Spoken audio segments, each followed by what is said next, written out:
নতুন করে বলার কিছু নেই। আমার ভিডিও যেসব প্রিয় আপু ভাইয়ারা দেখেন তারা তো জানেনই সবসময় আমি বাঙালিয়ানা রান্নাগুলোই আপনাদের সাথে শেয়ার করি। যেগুলো আমার ভালো লাগে সেগুলোই রান্না করি। তো আজ ঠিক তেমনই একটা রান্নাই আপনাদের সাথে শেয়ার করব। আশা করি আপনাদের ভালো লাগবে। আসসালামু আলাইকুম। আশা করি সবাই ভালো আছেন। আল্লাহর রহমতে আমিও ভালো আছি। রান্না করার জন্য এখানে পরিমাণ মতো কাঁচা মরিচ, পেঁয়াজ আর লবণ, হলুদ দিয়ে থেতো করে নিচ্ছি।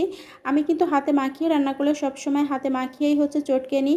এখন যেহেতু অনেক গরম পড়ে গেছে, তারপরে এই কাঁচামরিচটা জিহা মরিচ, অনেক বেশি ঝাল ছিল, যার কারণে আমি খুন্তি দিয়ে থেতো করে নিয়েছি।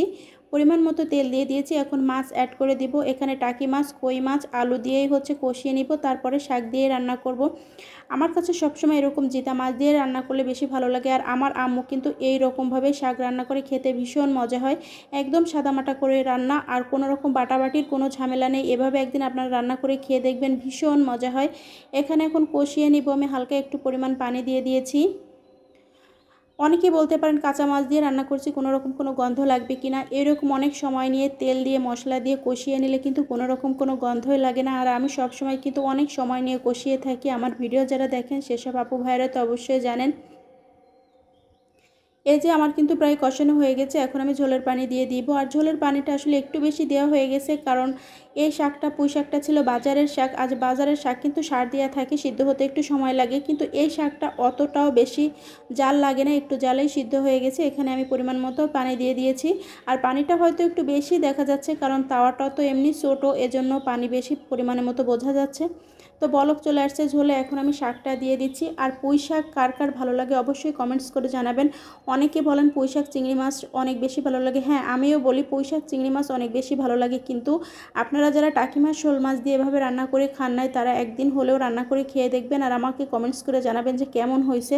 আমার কাছে তো মনে হয় এরকম জিতা টাটকা মাছ দিয়ে শাক রান্না করলে বেশি ভালো লাগে। আর আমার আম্মু শাক রান্না করলে কখনোই শাকে ঝোল রাখে না, শাক একদম ভিজা ভিজা রাখে। ওই শাকটা খেতে কিন্তু বেশি ভালো লাগে। কিন্তু আপনাদের ভাইয়ার একটু ঝোল লাগে, যার কারণে আমি হালকা পরিমাণে একটুখানি রেখে দিই গায়ে মাখা মাখা, ওইটা দিয়ে উনি খেয়ে নেয়। আমি শুধুমাত্র শাকটা দিয়েই খেয়ে নিই।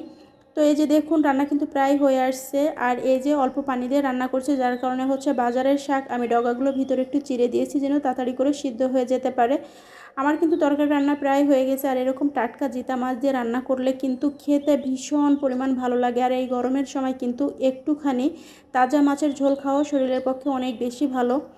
তো আমার রান্না কিন্তু প্রায় হয়ে গেছে। আমি ঝোলটা আরেকটু টানিয়ে নামিয়ে নিব। ঝোলটা কিন্তু একদম টেনে গিয়েছে, শাক আছে কিনা এটা বোঝাও যাচ্ছে না।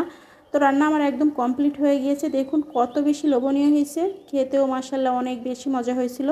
আপনারা যারা ধৈর্য ধরে আমার ভিডিওটা দেখছেন, ভালো লাগলে আমার পেজটা ফলো করে দিবেন। আর যদি সম্ভব হয় আমার ভিডিওটা অন্যদের মাঝে ছড়িয়ে দিবেন। সবাই ভালো থাকবেন।